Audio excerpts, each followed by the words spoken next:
I was looking through your thing in preparation for this little chat. I was like, I want to take a look at Wayne's work, you know. Yeah. And I didn't realize how much you'd really done. I was like, damn, like there's so much stuff. Like you were saying, you've done photos for almost every band that's been on this show. Yeah. No, exactly. So how does it work? Do people contact you? Do you contact them? It all started with Crockadame. You know, right. When they started, like Crockadame is a GNR tribute band. So I just started taking photos for them. And this was in what year? Like 05? This is something like way 10 back. years ago. And the other stuff you do, where it's like the pictures of... Yeah. Tell us about that, because I think it's very cool. I mean, those are just weird figments of my own imagination, I guess.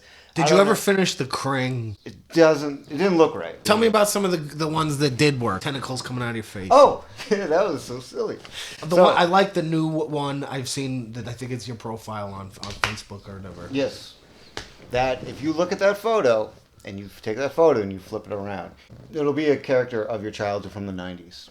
Really? If you flip it over? Flip it over, black out from down here, and then look at it. Look at that. That's crazy. And I'm like, wow, I also enjoy Ninja Turtles. Right. I heard that new Ninja Turtle movie is way better than that last one they made. I don't know if you saw it. It wasn't good. It was not good. Did I see Ninja Turtles? I think I started watching that. It wasn't good. I'll just tell you it sucked. Okay. I mean, I don't know what I'm talking about. Saved me an hour and a half, 2 hours. Tell me about the new Instagram thing. Instagram thing. I signed up for Instagram like 2 hours ago. Yeah, I don't know what that is. I don't. It's another thing you're supposed to have because it's super annoying. I don't know. So yeah, go there, and I'll probably add some more. Like I just have the one profile, crazy photo of me with the drop mouth and the Krang head. So I feel like if this was if I was like, on a late night talk show, I would say, oh, so you're getting married, so I'm going to say that. Oh. I am getting married. Mm-hmm. I've been with Stephanie for 7-8 years. That's very nice. Yes. And I was invited to go. You were... Me and Wayne actually go probably about 20 years. Almost. Wayne, we met in the tail end of 97. That's right. Because, how do we know that? What was the first pay-per-view because you invited the gang over to watch the Survivor Series, and if you're a wrestling fan, you know that this is the infamous Montreal Screwjob, and we were all huge Bret Hart marks, so we left that night going, what happened? What's going on? Yeah. But we knew something was fishy.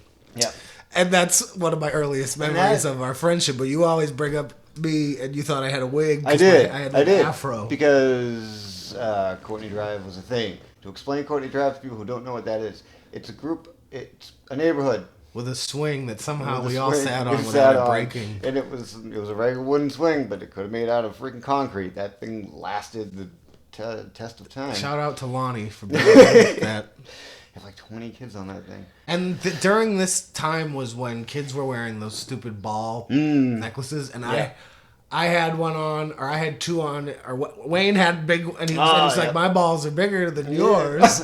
And I was like, well, I have two sets of balls because it's the 90s, and this is how people dress. Yeah. You know, and let me tell you something. No. It was the last good era for a lot of reasons. And I'm proud to say I never owned or wore a pair of Jinko jeans in my entire life. But a lot of my friends did. I own too many pairs of those. Your whole life consists of making certain decisions. So if every decision you make is what sets up for the next part of your life. And I can say this. Yes. I've done terrible things. I've had terrible things done to me. In the long run, the only thing you can do is accept the reality of it, because you can't change the way things are, and you can't change what's already happened, and then just try to be better from there. Yeah, that's all you can do. I know that, anyone who takes a selfie with a gold dust mask should go die. I shouldn't get into this. Don't take a selfie with a gold But I dust believe mask. you were going to tell everyone how great you thought I was. Yeah. No. How great you were. Oh, all right. So this was so funny.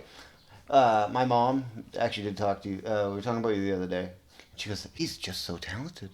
And I go, Really? yeah. I always liked your mom. She knows of your potential to do great and amazing things. And I said, oh, now he's doing a show. I don't think she's seen the show. Your work. How do you? What does it mean to you? Is it something you do as a hobby? I mean, is it like something you're passionate about, or is it just kind of like whatever? Here's how it works. I am passionate about it, but I do think realistically. Like I just can't quit my regular, whatever 9-to-5 job and then go directly to it because I'm very specified in what stuff I do. I don't shoot babies. I don't photograph weddings. That's not me. I don't have the patience, and I think people who do have the patience, rock and roll, good for them. So you're more for bands and stuff. I'm more for music. I'm more with dealing with. Hey, if you're a band and you need photos of either photos for your in a live show or for your record itself, because many moons ago I used to be in a band and there was 2 or 3 occasions where Wayne came and he's fair. You're not getting charged up the ass. And he'll give you great pictures, and then you can do whatever the hell you want with. Or you could say, Wayne, if I toss you a few more bucks, can you make these pictures look absolutely amazing? And Wayne will say, yeah. I'll be like, yeah. And that's like I say, I enjoy the art of photography. I also enjoy the retouching and all that. You're good at what you do. I'm good at what I do. Say that. You know what I'm saying? So anyway, yeah,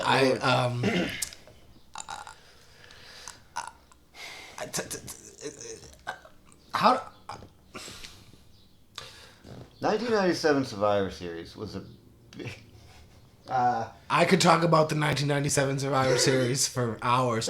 I could also talk about 1 month later, 1997 Starrcade for hours, how they botched that piece of shit. It's when Sting and Hogan fought after they built it up for like 2 years, and then they did that stupid like fast count. Sting got pinned. Did it? Well, okay, yeah. After years. Well, Hogan was running the company, I think, at that time. But see, okay, so they wanted to give it some kind of screw job ending because the Montreal thing had just happened. Brett jumps to WCW. So they do what was supposed to be a fast count, and then Brett comes out and says, that was too fast, restart the match. Okay, here's how it should have been done. 'Cause I know. If you wanted to give Starrcade a screw job ending, think about this. Stinger has the same finishing move as Bret the Hitman Hart. So they could have had Hogan put Sting in the Scorpion Deathlock, also known as the Sharpshooter. Then you call for the bell. Then Bret comes out. Then it's glorious.